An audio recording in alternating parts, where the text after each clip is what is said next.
नमस्ते. हे आमचं सगळ्यांचं आराध्य दैवत नागोबारायाच्या यात्रा सुरू झालेली आहे आणि पश्चिम महाराष्ट्रातलं किंवा एक मानदेशातलं महाराष्ट्रातलं एक मोठा आदर्श बैल बाजार, खोंडांचा बाजार किंवा जनावरांचा बाजार इथं भरतो.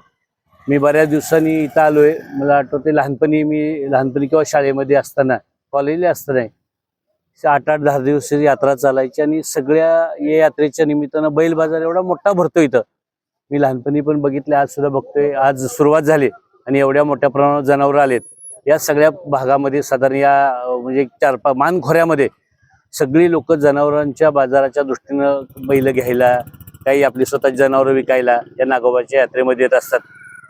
नागोबरायाच्या आशीर्वादाने, म्हणजे नागोबराव देवच आमचा असा आहे, या दैवताचा आशीर्वाद आहे की आशीर्वादाच्या माध्यमातून शेतकऱ्याचे एक वर्षभर या यात्रेला आलं, दर्शन घेतलं की पुढचं वर्ष त्यांना सुखाचं, समाधानाचं, आनंदाचं जात असतं. असं हे आमचं दैवत आहे आणि या दैवताचा आशीर्वाद पण घ्यायला येतात आणि लोक बैल बाजारामध्ये येतात. पुन्हा एकदा जुन्या लहानपणाच्या आठवणी या निमित्तानं येत आहेत आणि इथं आल्यावरती जुन्या आठवणींना उजाळा मिळाला.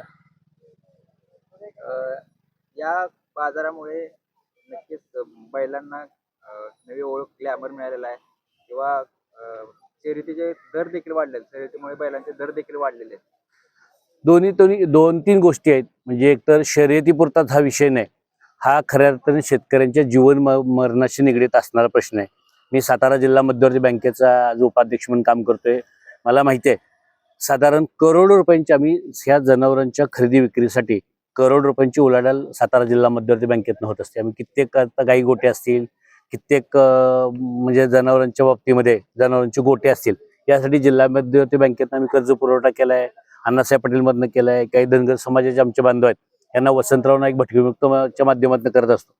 बैलांच्या शर्यतीपुरता हा विषय मर्यादित नाही. खरं तर शर्यतीला पण फार मोठा अलीकडे हे बैल विक्री जे होते हे शर्यतीसाठी होते, पण शर्यतीपेक्षा शेतकऱ्यांच्या खऱ्या अर्थानं जीवन मरणाशी, आज ट्रॅक्टरच्या पेक्षा पण मोठ्या प्रमाणात शेती अजूनही बैलांच्या माध्यमातून केली जाते.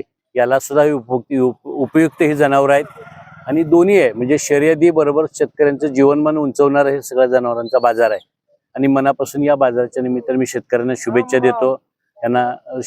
नागोबरायन यांना येणारं वर्ष सुखात, समाधान, आनंदाचं जावं असं नागोबरायांची प्रार्थना. आवाज माणदेशाचा, माणदेशातील प्रत्येकाचा. माणदेश प्राईम सबस्क्राईब करा आणि अपडेट रहा. नवीन व्हिडिओच्या नोटिफिकेशनसाठी बेल आयकॉनचं बटन दाबा. धन्यवाद.